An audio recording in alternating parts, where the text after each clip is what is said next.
for the offline participant and also the online participant from the various part of Indonesia, Netherlands, and also beyond other countries. So it's wonderful to see all of you as an enthusiastic audience for these sessions of the Week of Indonesia and Netherlands Education and Research, or WINNER 2025. So my name is Andre Danimawardi. I'm currently work for the agricultural tech company, and I graduate from ICE Delft Institute for Water Education, Netherlands, and I also graduated from Soil Science IPB University, batch 46. But you all of you maybe 50s, batch 60, I think, yeah.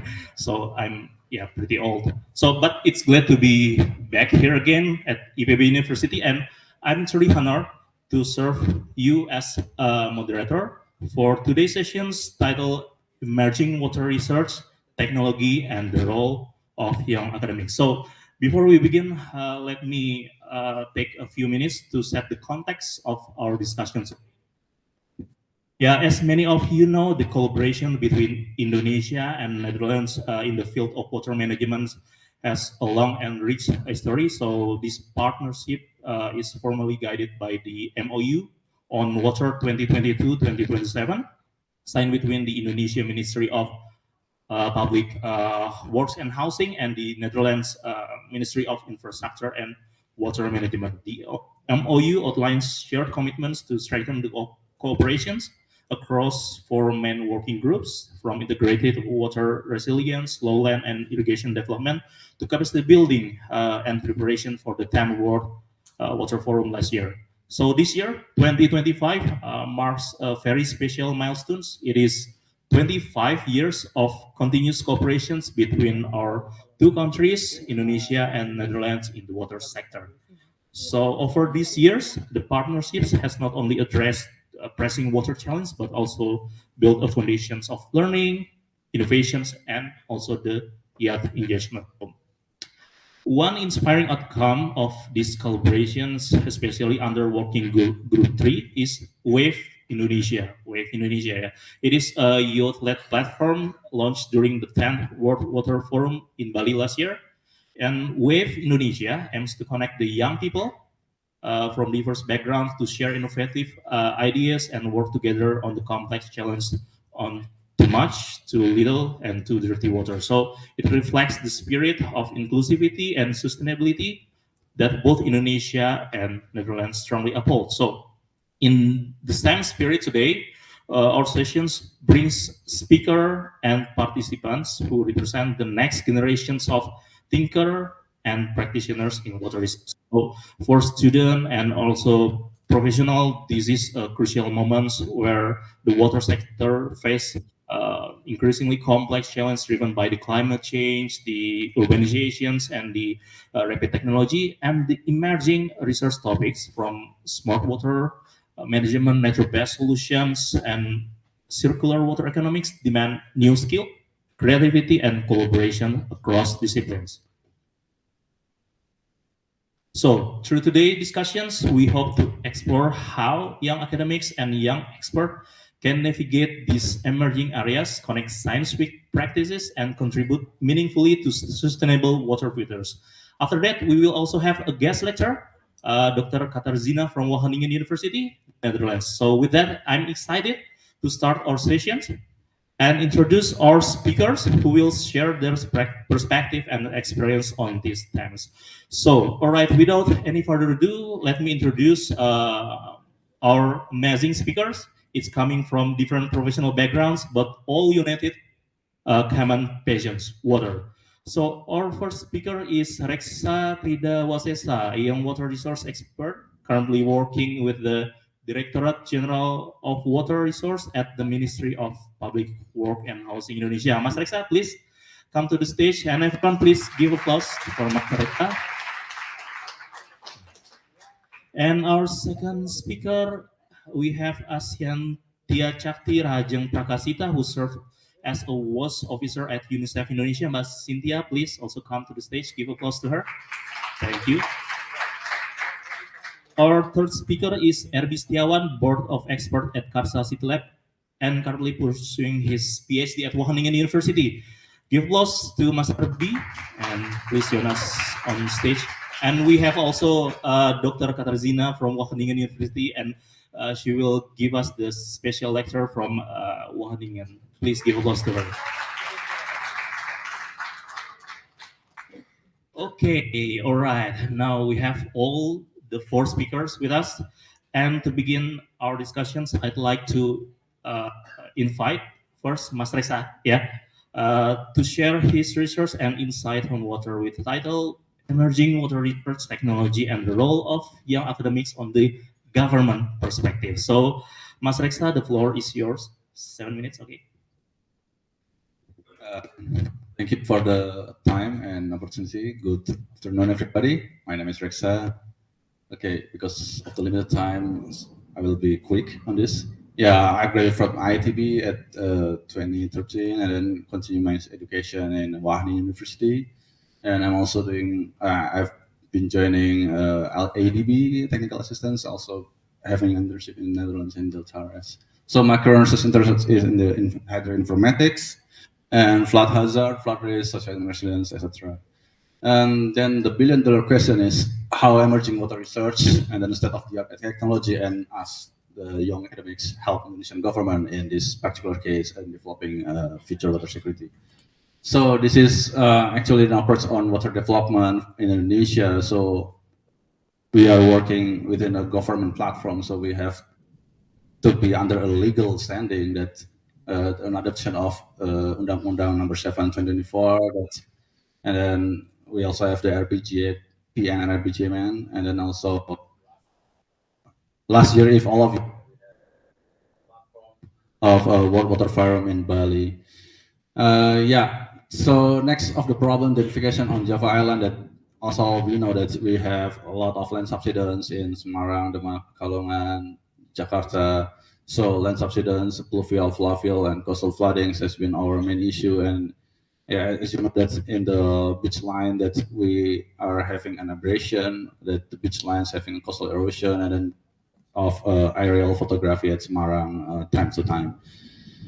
Okay, so this is as Mr. Morator said before, that this is some of the ongoing JSC or Joint Steering Cooperation between Indonesia and Netherlands. We have some grant and also loan throughout this fit in Java, but we also have the other, in Celebes and Papua and etc. So why water sector? Okay, so why is it different to solve a water sector? And it's been called a wicked problem because, yeah, in the water sector, there is no right or wrong solution. We also have, every trial counts, every policy that our policymaker made counts. So it needs a strong and not siloed approach. So we have to work hand in hand. Even young, we can also contribute in this wicked problem. Good.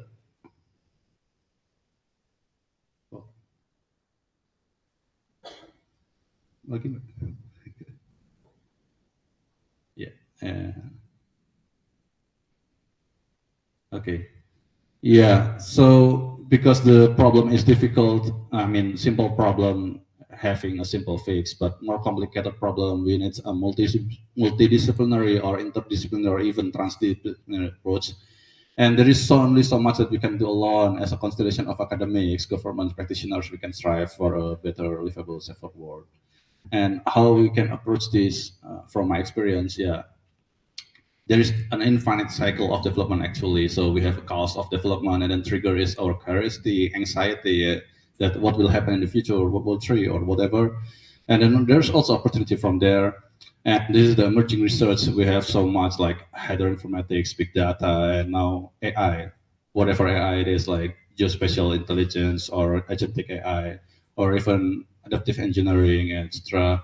And there's also the technology to answer all of this, like citizen science, real-time forecasting, our digital twins. And at the end of the day, our role is to co-create something out of it. And when we have the cost of development and we co-create something out of it, we're also achieving a milestone that we can have more development. And this is an infinite cycle. We always strive for something better, right? So from my experience, yeah, I mean, my master experience in the Netherlands because I'm graduating from Wageningen. I did my thesis on compound flooding using digital twins platform to, yeah. So this is my a bit of my thesis, what I did in IKN. So there is all of this software called, I mean, this is software that have a programming a Python backend. So all of it has been done in Python. Basically, I want to know how much of flood risk component having a hazard, exposure, and vulnerability. So how much of the flood damage actually the community experience. And this is, and then from your research or from your thesis or from your scriptsy, you can scale it up. I mean, there are always opportunities. Indonesia is very wide. You can have some opportunities like in IKN, and also did some collaboration with Netherlands NGO called Environment in Ketapang. So Ketapang is all palm oil based industry that their palm oil always getting flooded from now and then. Also, yeah, we have collaboration with their local government. Jakarta and how youth in the face of compound flood race in Jakarta. Like if you see in this image that youth proportion is in the periphery of Jakarta, but the water pump, the development is actually in the where the urban sprawl first come. So this kind of area kind of neglected, like as you can see, like it's under invested. Own perspective. And yeah, we try to suggest shifts in policy that how to prioritize community that it's not only EAD is expected annual damages in million USD, but it's more on the socioeconomic resilience itself. So because it's mostly young people, so the green one is residential, but the orange was in industrial. So this area, because most of it is industrial, it's becoming the first priority because there are expensive equipment, factory, etc. But not in that case if we want to make a more youth or community centric policy that we have to have. Uh, Scaling up, so talking about Semarang, I use a digital twin platform. So just a glimpse of digital twin platform, so that we have this kind of impact model and flood risk estimates, and we input physical infrastructure, socioeconomic, administration boundary, etc., and the hazard. And in it, we can have one table with all of the stakeholders, and if you want to make this kind of alternative might be better than the others, and we try to talk it in the room. So you should not, you don't really have to have an expertise of it, but you can make a sense of what we discussed. So I will give you an example. That's this, an example of the platform. This is and this is Semarang, and this is aggregated based on the data of Semarang. And yeah, the events of the flood in Semarang, you can see this is the sea level, and this is also the discharge of each of the rivers that I've used, and also the projection. So if you want to project it in the future, like how the economic growth will be, how population. So all of these are customizable based on your interest or on the stakeholders' interest, and what are the measures that you want to put, like for example, your flood or the famous integrated toll, the toll in Semarang, the Terboyo early warning system, and all of this you can make a scenario like what it looks like in the future, and whatever interventions you can see how the flood evolved based on your intervention, and also what kind of damage that you have, like from this scenario to other, that how many how that impact or displace, etc. So this is a kind of digital twin tools that can support quick decision making. And yeah, as you can see, this is the, yeah, if you zoom it in, you can the difference before and after of each interventions. So yeah, and then in the table you can compare between each of the annual damage from each intervention. For example, with measured, and if you add measured, there is a significant reduction with etc. Yeah, I think that's from me. Thank you very much for your attention, Okay, and see you in it the was to question. Mas Reksa. Thank you very much, Mas Reksa, for that insightful presentation. So yeah, it's really inspiring, yeah, to hear how research and the practical work can be connected in water resources within Indonesia or IKN and Jakarta context. So now let's move on to our second speaker, Mbak Cynthia from UNICEF Indonesia, who will share her perspective on water, sanitation, and hygiene, especially how this issue can intersect with the community engagement and sustainability development. So, Mbak Cynthia, the floor is yours. Thank you, Mr. Moderator. Thank you so much, and thank you, uh, ladies and gentlemen, for being here. Good afternoon, everyone. Good afternoon to all speakers as well. I'm really glad to be part of this discussion this afternoon. I was asked to share a little bit about my studying experience in the Netherlands and then conducting research there, and then how it has shaped my current work actually. Do I have to stand or can I sit for the online participation? Okay. Excuse me. All right, so maybe first slide, yes, just to share with you some experience of my study in the Netherlands. In 2017 and 2019, I studied in Utrecht University. I took the Water Science and Management master degree with support from the Utrecht Excellence Scholarship for 2 years. So the program focused on the sustainable water management, um, combining technicality and also the water governance and management. So during my master degree, I had the opportunity to did my internship in an international research institute. It's called KWR, Water Cycle Research Institute. Basically, they focus on water, so they have like a very broad range of water research there. And as you can see there, it's a very nice building and surrounded by water. So they live up to their names actually. And then they have a very advanced laboratory to support their research project.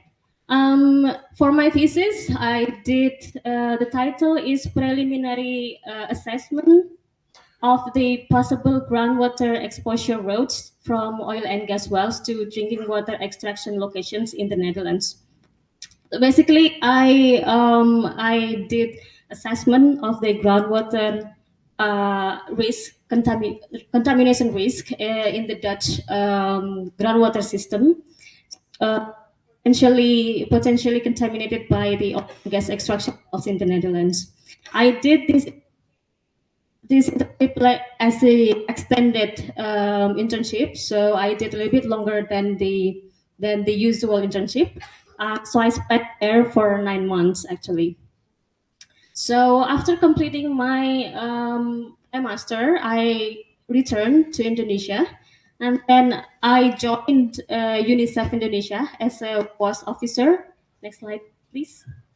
As a WAS officer in 2021. So until now, it's been a little over 4 years that I have supported the government of Indonesia in achieving SDG 6. I'm sure you are aware of the SDGs, and especially for WAS, drinking water and sanitation, it is the SDG 6, SDG 6.1 and 6.2. So basically, UNICEF in Indonesia helped or supports the government to achieve SDG 6 in Indonesia. So despite all the progress in Indonesia, basically Indonesia has achieved has forward to achieve universal access to safe water, but challenges remain.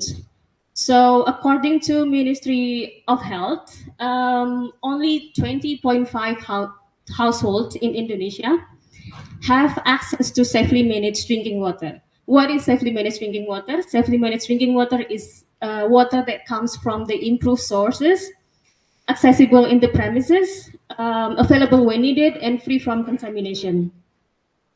And based on the survey conducted by BPS, there are still 89.74 of households do not have access to safely managed sanitation.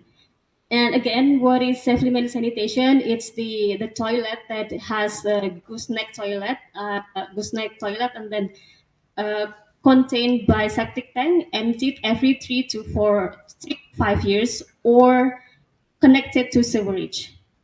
And according to Ministry of Education and Culture, there are 16.5 million students that you can imagine how big that number is, that don't have access to improved toilet and are separated for girls and boys. So to address these challenges, UNICEF has 5 focus areas.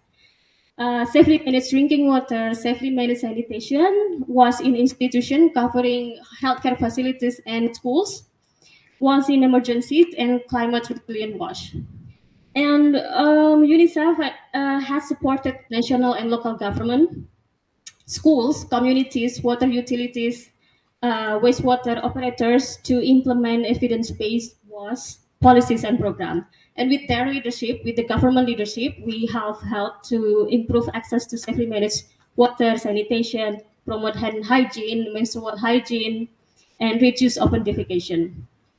Also empower youth and community leaders to drive sustainable wash solutions and innovative approaches. When we talk about youth, I was told to talk a bit about youth. So when we talk about youth, UNICEF also has engaged with youth, whether through social media or in the field. So the most recent one in the left corner.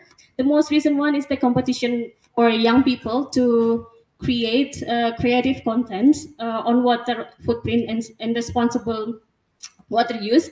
This is in collaboration with Perpamsi. Perpamsi is the Association of Water Utilities in Indonesia. This is conducted during the EWAF, the International Water and Wastewater Exhibition Forum. And in the field, we also engage and involve students from universities. This one for this program, these projects, we engage with students in Makassar to participate in a household sanitation inspection and to promote communities implement sanitation at the community level. So, in terms of potential for youth, we see that the youth is very creative. They have passions, they have skills, and all of you here, I'm sure you are the best students in this university, right? Yeah, I saw some people nodding their head. Yes, you agree with me. So, yeah, these are some potential areas for contribution. Water security is one, so covering what quality and safety, because in real life, in reality, quality is one issue that we focus on actually right now. And then climate resilient wash, water circularity and innovation, community engagement. Why? Because we see that youth is the closest actors, closest stakeholders in the community, so they can, like, they do big roles in the community. And digital advocacy in there. We see that the strength of youth is in the digital aspects. You are all have Instagram, TikTok, and you are all connected to the internet. So, to yes, yes, mas. And last one is that yeah, there are big potential for you to be involved in the water sector. You see, and youth is not only the beneficiaries of SDG 6; they are the co-partners. You are the leaders in the future. Maybe today you're here to listen to me. Next 5 years, you will be in the water sector. You will be the implementer. You will do the doing of the programs. Another 5 years you will formulate the policies. Another 5 years you will like do decide what policy is there to for water sector. So I think youth will can drive innovation, advocacy, and action towards water secure future for Indonesia. I think that's all, Mas. Thank you from my side. Give applause to Mbak Cynthia. Yeah, thank you, Mbak Cynthia, for the thoughtful presentations. Yeah, yeah, we can see then how the water issues go beyond the infrastructure. We're touching directly on human health, behavior, and equity. So we will continue with our third speaker, Mas Erbi Setiawan from Karsa City Lab and currently a PhD candidate at the Wageningen University. He will present his research on sanitation systems in tourism and built environments of marine protected areas. So, Mas Erbi, please go ahead. Thank you, Mas Andrew, for so. Well, it's glad to be back to my home, let's say, because I remember 15 years ago I started my bachelor here at Civil and Environmental Engineering Department. So there are some memories resurrected because it's really nice to be back here. Thank you very much. Uh, so maybe about my career before I explain about my research. So after I graduated from SIL, I got a full scholarship from LPDP, and then that time I got accepted in Australia, state and Netherlands. But since I have a focus in water, so I decided to go to Netherlands. Because if you ask a question, where is the best country to learn about water, then top of your mind will be Netherlands. So that's the reason why I go to Netherlands. And after Netherlands, 2 years, 2016 to 18, I got a job for a year in Japan, in Tokyo. So I was working with water distribution there for a year. And then after that, I moved to UNESCO, focus on the problem in Mekong River between three countries.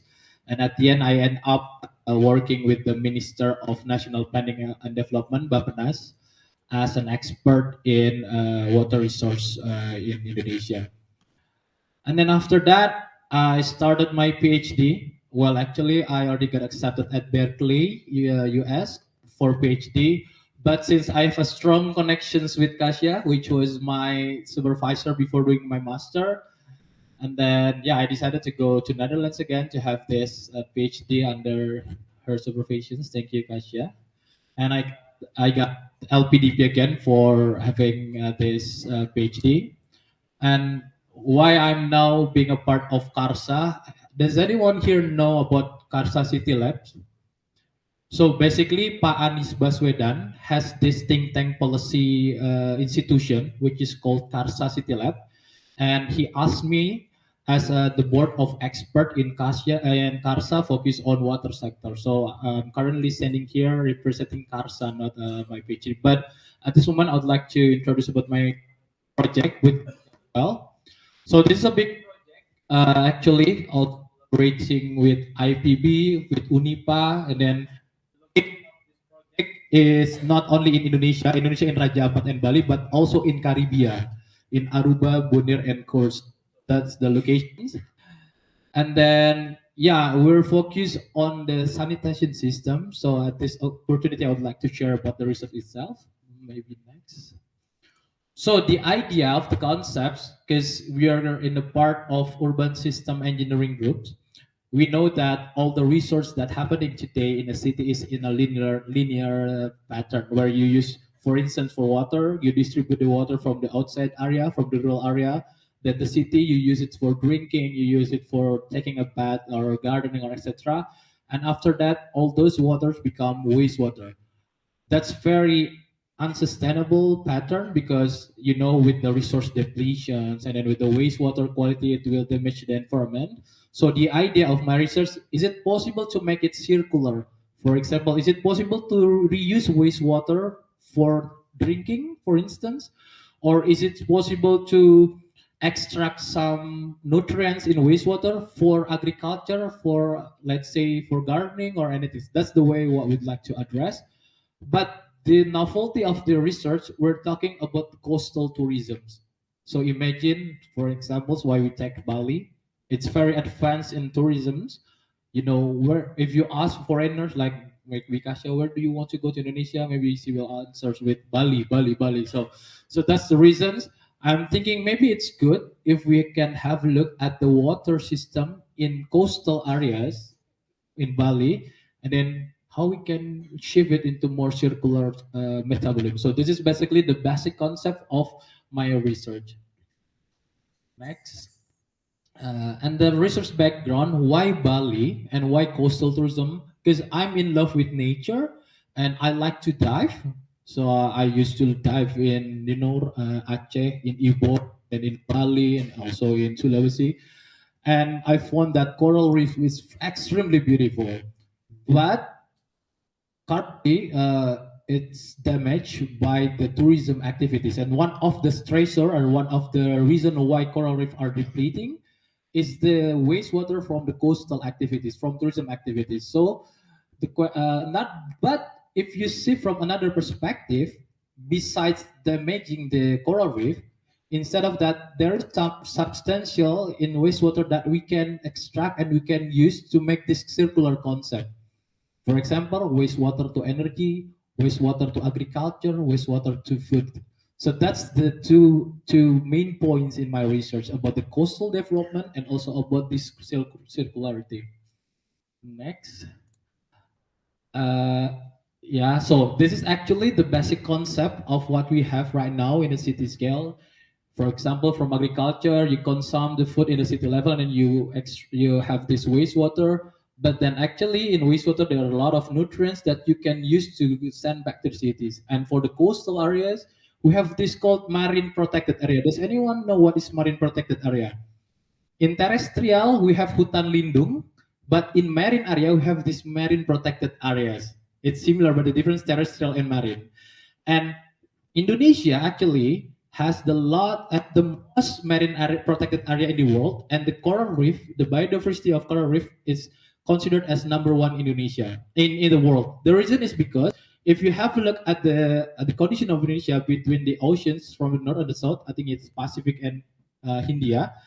Actually, there is 20 centimeters difference in the height, the sea level. So that's why the water stream coming from the north to the south, and that's what makes the biodiversity level in Indonesia very high. So that's the reason why we have a very beautiful coral reef, we have very beautiful beaches, we have very beautiful coastal areas. But then, as you can see from this graph, the coral reef, which is located in this marine protected area, are being damaged by the wastewater coming from the coastal activities. So this is basically the basic idea of my research. We would like to know, is it possible to get something from wastewater for being used to the cities again? But at the same time, we try to address how to reduce the nutrients emission, how to reduce the damage substantial to the coral reef. Next. And then, yeah, this project actually is a part of InReef project. So we have these collaborations, and currently, I think we have like 8 PhDs. And I think also I already talked to Pak Husnul this morning and Patri, Pak Airi. We are very welcome if one of you, if you want to do your bachelor thesis within this project, and me and Kasha will very happy to become your foreign supervisor for this.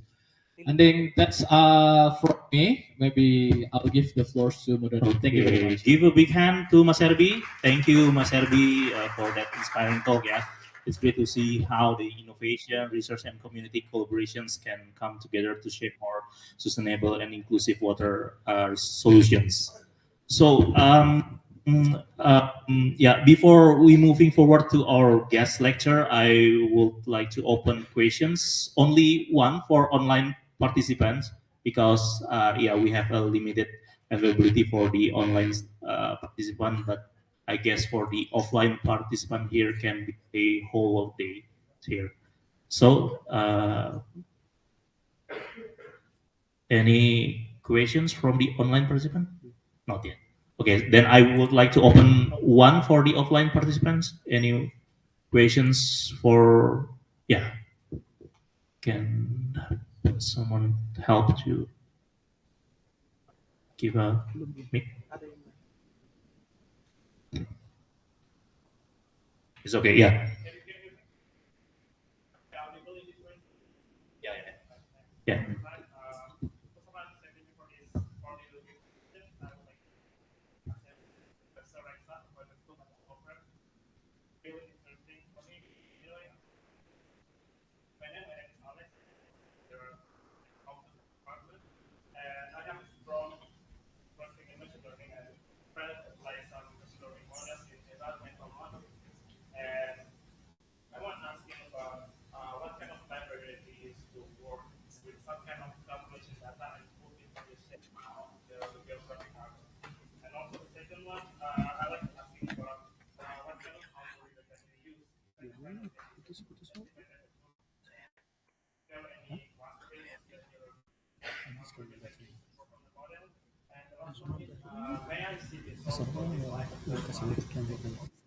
Okay, thank you, Alex. Yeah, I think already one person's get inspired by your research, Mas Reksa. Please, Mas Reksa. Okay, thank you, Mas Alex, for the question. It's very technical and unexpected question. Yeah, so actually this digital twin is actually developed by Deltares, and when I have an internship there and also having my thesis there, I did it for IKN Semarang. So if you try to Google Hydro MT Delta Res, the keywords, and then they have a clear documentation and API of of what their research and what stage they are. But for the executable like Sphinx or extra, it's actually there within their rights. So you can ask them by email or something, and then but the Python itself, like for the flat model itself.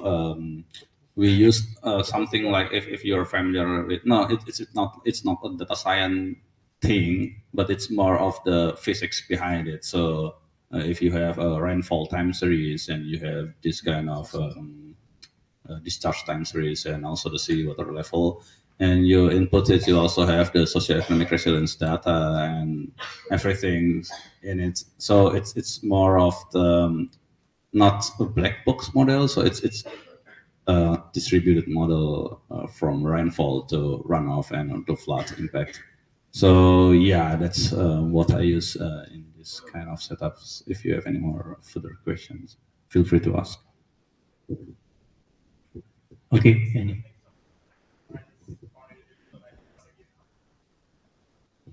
Okay, thank you. Any questions to other speaker? Okay, yeah. Also, no questions from the online participants. So, yeah. Okay, I think we can now forward with the guest lecture, and yeah, spend the Q&A for the last part of discussion. So we will forward with our speaker, Dr. Katarzina from Wahid City, who will share her insight and research in water management and emerging water technology. So, yeah, sorry, yeah, still here. Sorry. Right, yeah, because we will have the complete Q&A sessions after. So yeah, she is a researcher in the field of water, wastewater, and sanitations, and currently based at Wageningen University. Her work focuses on circular urban system, sanitations, WEF nexus, and wastewater use in agriculture. And today, Dr. Katarzina will be presenting her lecture on emerging water research technology and the role of young academics to provide valuable insight on emerging water research and technology. So, Dr. Kasia, please, the stage is yours.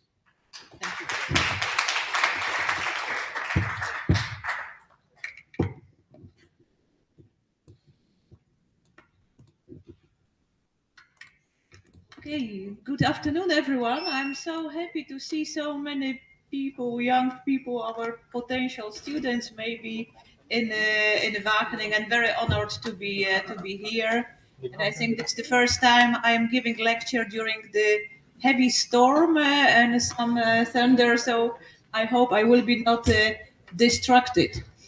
Well, let me start, and I will try to keep to half an hour to.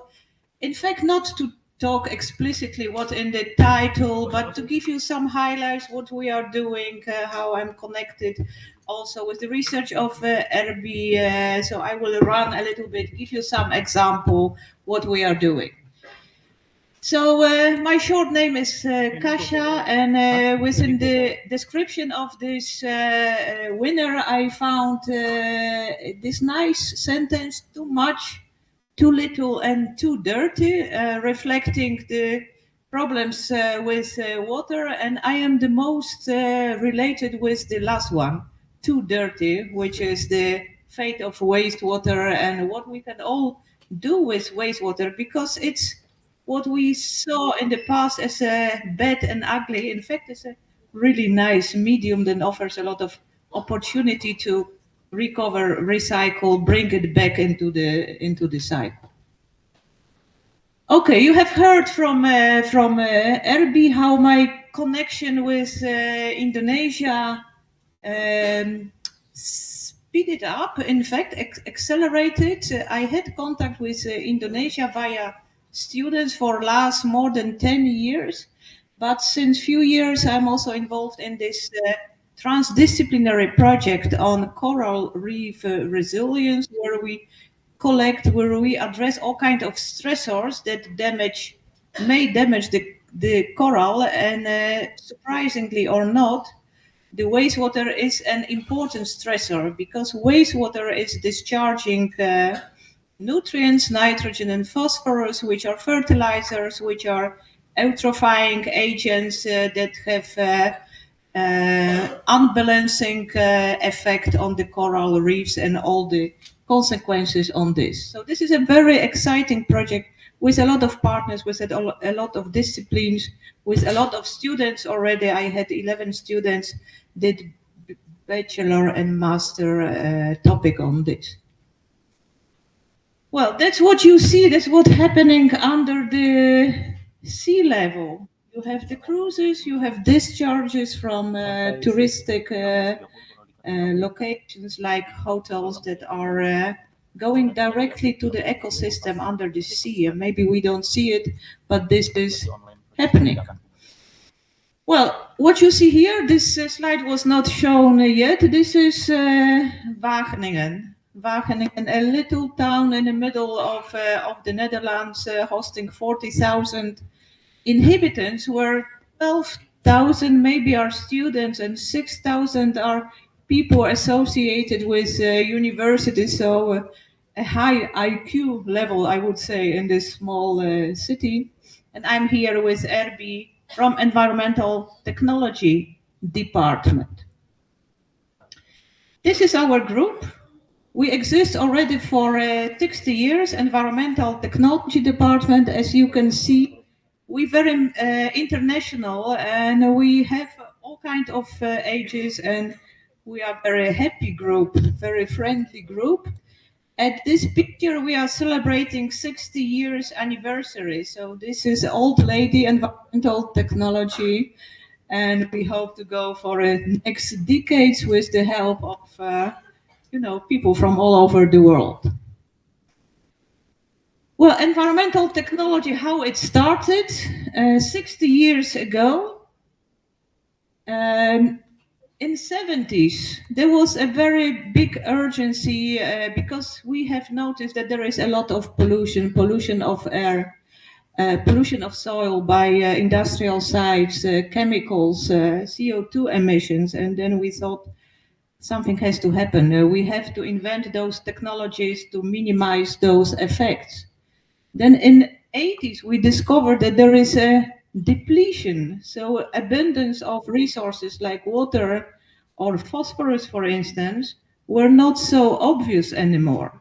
So we started to work also on technologies to recover water, to recover different elements, to return them back in the cycle. And then we also started to realize that pollution has a detrimental effect on health, not only human health, but environmental ecosystem health. So we were looking specifically at all kinds of chemicals like heavy metals, like in the last two decades, micropollutants, organic micropollutants, like, for instance, pharmaceutical residues or personal care products that can have a very serious effect on ecosystems at very low concentrations. And finally, I don't know when it was, maybe beginning of New Age, we discovered, well, maybe earlier, that the way how we are living in the cities is very much unsustainable. So what Erbi mentioned, we were building our cities in a very linear way regarding resources use. So to survive in the cities, we need the food, water, and energy, and that after utilization, was being discarded from the system. So we thought it's not good. We have more information nowadays to optimize this system.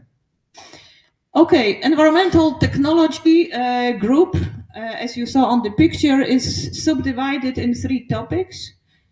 2 topics are fundamental research on development of innovative technologies related to biorecovery of different resources from utilized streams. That can be wastewater, that can be solid waste, industrial waste. We work on reusable water to bring it back to our systems like city, but also to use it as irrigation and not discard from the system to the sea, and also to recover all kind of interesting elements from water like nutrients. So this work is happening in the lab. We have a lot of lab facilities where students look at one topic in a very detailed way, like you are doing probably here at the IPB. And then the purple block, what you see, this is called urban system engineering, and this is a subgroup that is working on the complex systems like city in combination with peri-urban area, where we analyze those systems and identify points how to optimize those systems regarding resources flow. Can you hear me, by the way? Because it's a little bit interrupting this microphone. Well, city is a complex system, as you can see here in this puzzle. So it's not only city as a physical asset, but it's related to all kinds of external and internal stressors, barriers, effects. So the changes that are unforeseen, like, I don't know, wars or climate change, the role of institutions that develop all kinds of governance, laws, accessibility of materials, economics, this is all being added to environmental technology, as we had 50 years, 60 years ago, where we were a really pure monodisciplinary. My person, I do a lot of research already for a very long time. So I am a sanitary engineer by training. I'm Polish, in fact, who moved at a certain point to the Netherlands. I did my master in Poland and a PhD in the Netherlands, where I focus on wastewater. And from that time, I expanded my expertise by looking at very specific themes, subjects regarding to wastewater. So fate of micropollutants, for instance, fate of pathogens by safe reuse of wastewater in agriculture. And at this moment, I am very much busy with the circular, bigger systems where water play an important role. Well, next to research, I'm strongly involved in education. So I coordinate several courses on environmental and urban sciences on bachelor and master level. And I supervise more than 200 master and internship on different topics, with water as a central point, with different companies like Deltares as well. And next to it, I supervise a PhD on different issues related to water and sanitation and circular systems. Well, we heard from the previous president of Cynthia about all kinds of problems related to water and sanitation. And those big numbers she was mentioning, I hope they match more or less, because those reports are giving a bit different information. The situation about water and wastewater is in fact dramatic. So we are with how many people in the world we are? 7, 8? Big number. And imagine that a significant number of part of this population has still no access to safe water. And even bigger part has no access to decent sanitation facilities. In fact, we can assume that 80% of the world has no sufficient wastewater treatment. 80%, imagine. So this is a drive of our work. Also, the availability of water. Water is getting scarce or it's getting too much. And those periods and those places do not match with each other, and we cannot often predict things. I want to give you some information about concept that is leading already our research from beginning, from the first decade of this century. This is the concept of urban metabolism and urban harvest as a planning approach towards productive urban regions. And what is it in effect? Now it is not working. Okay, so do you know concept of urban metabolism? Ever heard about this? Oh, what metabolism is in general? Probably yes, everyone. So this is everything what's happening in our body, or this is everything what's happening in the bacteria, and we translate this concept to the city. So city we consider as an organism that needs input and produces output in order to perform biophysical and social economical activities.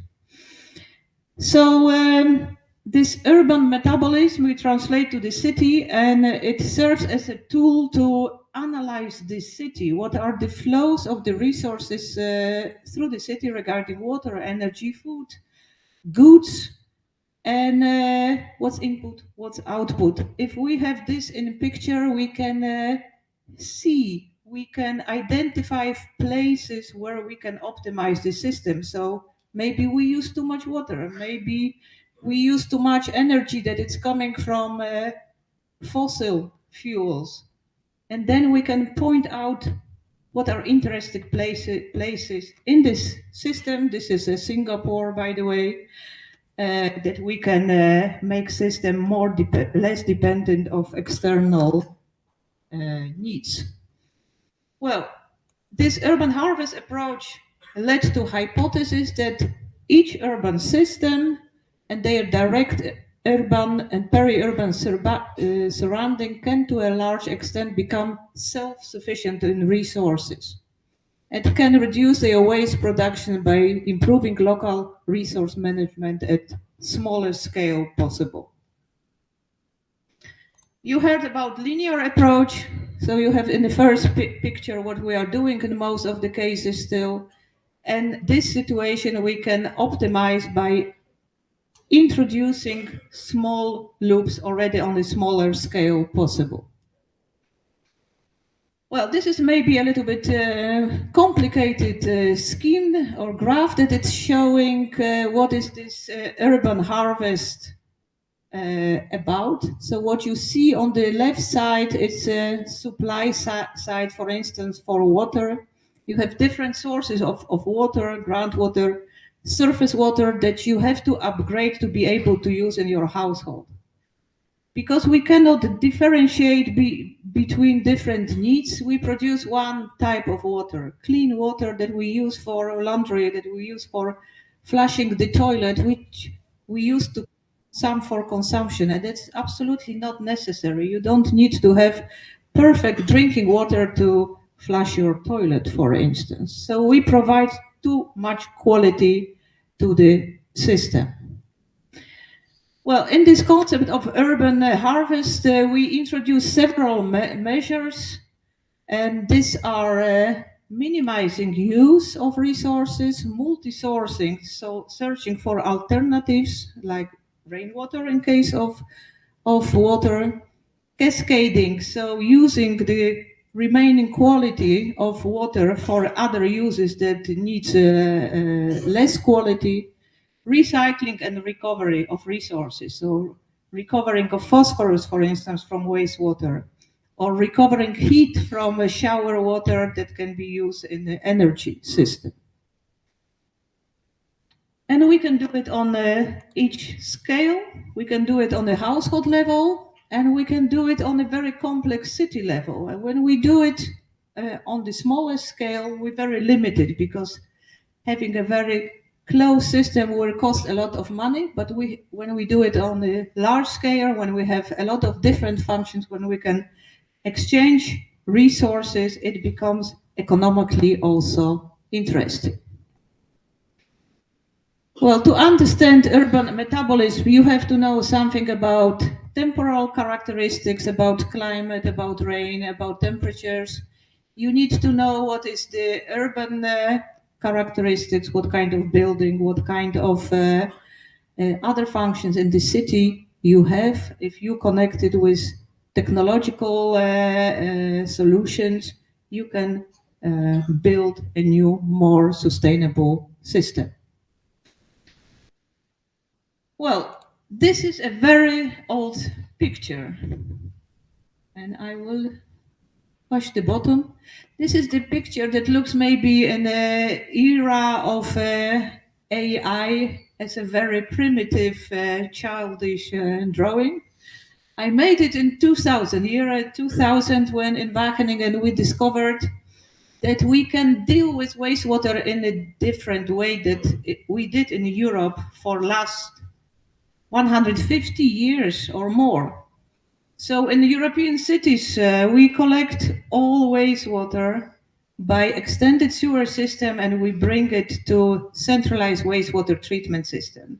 This is in the Netherlands for 99%. Everyone is connected to the sewer. And then in this centralized sewage treatment plant, we do a lot of effort to remove organic material, nitrogen, phosphorus. We use a lot of energy to do so. And then we discharge wastewater to the river and we lose it in the sea. So we thought it's not really logic, and with our technological level of knowledge, we can do it better. So we discovered that wastewater produced, for instance, on the household level, has very different characteristics. So wastewater from toilet is very different than water from laundry or taking the shower.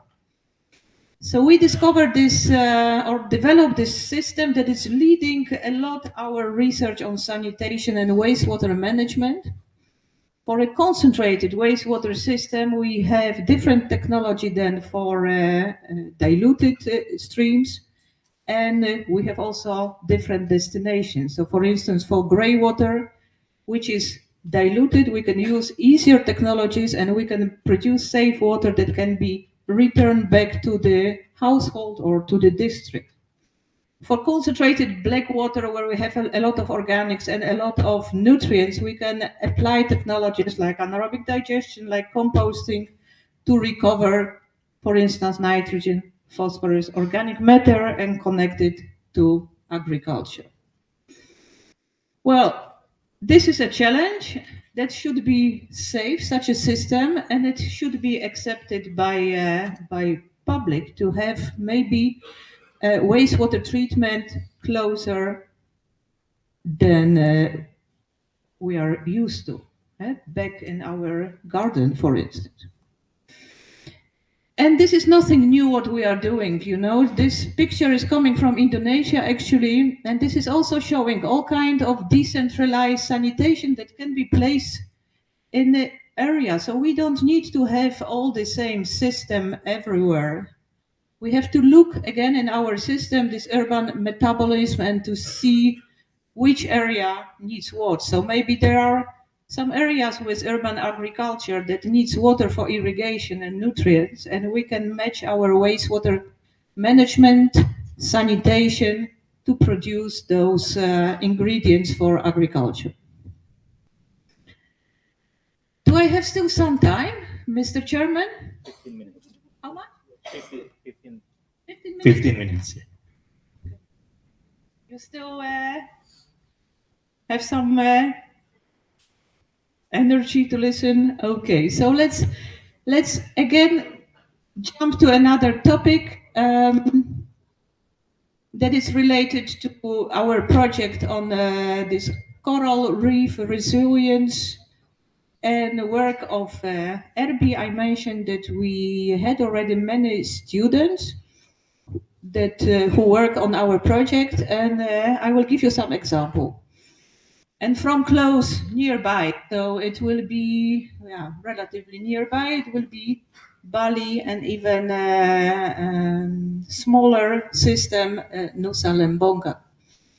So we had some master thesis and internship that focus on analysis of the system again. So I was saying about the big urban systems, but we can also using urban metabolism look at any system of the islands where we can map the flows, when we can see how the flows go, and based on this think about intervention for water treatment, for water reuse, build scenarios, and finally, preferably to build also physical structures to show to the people that we can build a nice system to treat water, to remove nutrients, in this case, to marine environment.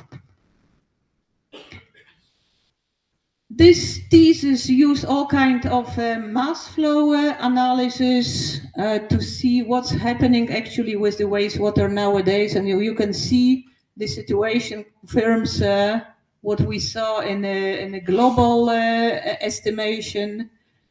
In the case of Nusa Lembongan, for instance, majority of the sewage is treated in the septic tanks and very little fraction in more advanced treatment. With the help of students and GIS techniques for the small islands, we did analysis where are the hotspots of generation of wastewater, and when you talk about generation of wastewater, there's also generation of nutrients. And what you see, these red dots, these are the highest concentration of wastewater produced. So that means that from this point, a lot of nutrients is going directly to the sea because we don't have sufficient wastewater treatment plant. Those red dots are not accidentally connected with high concentration of hotels that are usually in a close neighborhood of coral reefs. Well, our students are working on developing, knowing those flows, on developing different scenarios for wastewater treatment, where existing infrastructure, which is usually poorly operating septic tank, starts the system, and then we are looking at all kinds of possible technologies that can be reactor-based technologies, but can be also nature-based solutions that use materials from the local circumstances to build systems that remove target compounds we want to remove. Okay, so as you, I hope, could extract from this, we are working on circular systems in different typologies and different scales. It can be city Amsterdam, it can be village in Bangladesh or Nusa Lembongan. And we try to get finally those less emissions, CO2 neutral, endless cycles. That's of course a dream. And use more and more nature-based solutions, that systems that are relying on chemicals. And we do it all by modeling, by implementation of technologies and their design, building tools for linking with other disciplines. So we need these economical aspects, we need this governance aspect, and identify the future needs by systematic studies.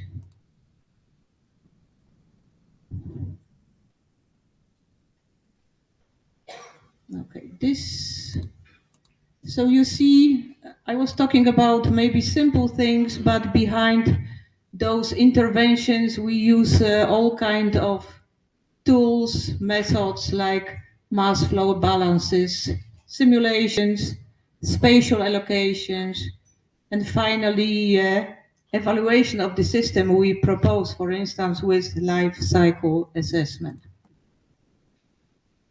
Well, these are some people in our group of urban system engineering, you see they are working on very different things. Some are working on infrastructure, others are working more on buildings and planning. The guy in the middle and the lady on the bottom are working on a sophisticated modeling tools to model big systems for energy and water. And this lady is me, who is working mostly on different types of wastewater systems. We are working in a big project. So the project RB mentioned is well, rather complex, but it's not the biggest. Here you have an example of Water Nexus project in the Netherlands that works with industry, that works with all kind of organization, research institute and governments. And those projects offer also positions for master students and internships. Okay, so less than 15 minutes, I think. I cannot deal with this. You saw the picture of the students who are going for a nice excursion within the course. Yeah, this one, some years ago. So we have nice courses. We have nice atmosphere, friendly atmosphere, I think, RB, true. I think majority of the students that were in Wageningen enjoyed this period very much, and it shaped to some extent their career further here or somewhere else. Thank you very much for your attention, your patience. Okay, give applause to Dr. Katarzyna. Thank you very much, Dr. Kasia, for your inspiring lecture. So, yeah, your insights were extremely valuable. So, I would like to re-invite my other speakers to the stage, please. And yeah, we have a limited time for our online participants, but we have one questions for Dr. Kasia from Fahrul Hidayat. So the question is, does this minor address the need for a geohistorical approach to study using ancient maps to uncover anthropogenic pressures on dynamic vulnerability that influence flood risk? Let's say in areas mapped by the Dutch during the colonial era.